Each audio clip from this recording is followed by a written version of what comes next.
Mon co-débatteur ajoute une autre chose, il vous dit, nous avons vendu le pays. Mais nous allons vendre le pays plus que l'Ukraine. L'Ukraine a vendu son pays, le monde s'est mobilisé pour l'Ukraine. Est-ce qu'il y a la paix à l'Ukraine? Non, non, non, non. Mais le monde s'est aussi mobilisé pour la RDC. Et est-ce qu'il y a la paix à la RDC? Non, il n'y a pas la paix. Là, ce n'est pas parce que le monde s'est mobilisé qu'il y a la paix. Non, nos familles meurent à l'Est, le militaire tombe.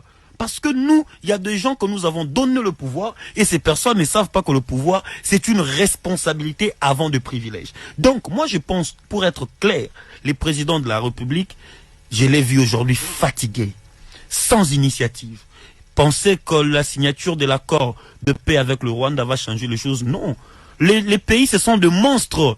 Ils sont faits pour démontrer leur hégémonie. Ce n'est pas parce que nous avons signé un papier devant des caméras que cela va changer sur terrain. Investissons dans notre armée. Nous avons des jeunes qui acceptent de mourir pour la patrie. Nous avons des jeunes qui adhèrent à l'armée, Madame Kelly. À quoi ça sert qu'il y ait ces dépassements budgétaires, qu'il y ait ces trains de vie des institutions, alors que mon armée, le militaire, aujourd'hui, n'ont plus cette morale-là de vivre, de se sacrifier pour le pays. Donc moi, je pense que dans tout ce que c'est dit dans ce plateau, les gens ont peur de responsabiliser le président de la République. Mais n'oublions pas, s'il est fatigué, c'est simple, qu'il démissionne.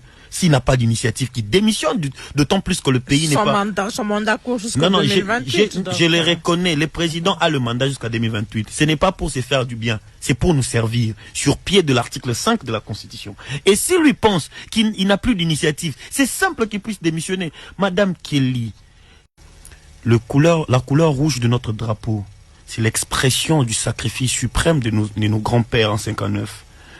Et aujourd'hui, si le président Félix est président parce que les gens sont morts pour ça, ce n'est pas une faveur pour lui, c'est une responsabilité. Le président Félix, nous ne pouvons pas lui placer comme quelqu'un qui ne connaît rien et il a la bonne volonté. Du reste, nous ne sommes pas une église, nous sommes un État. Un État sanctionne, un État fonctionne.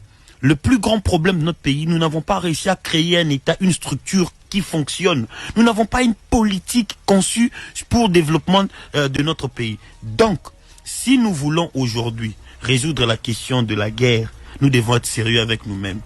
On ne peut pas compter sur les éleveurs de moutons, sur les chasseurs de bœufs, à la place de notre armée.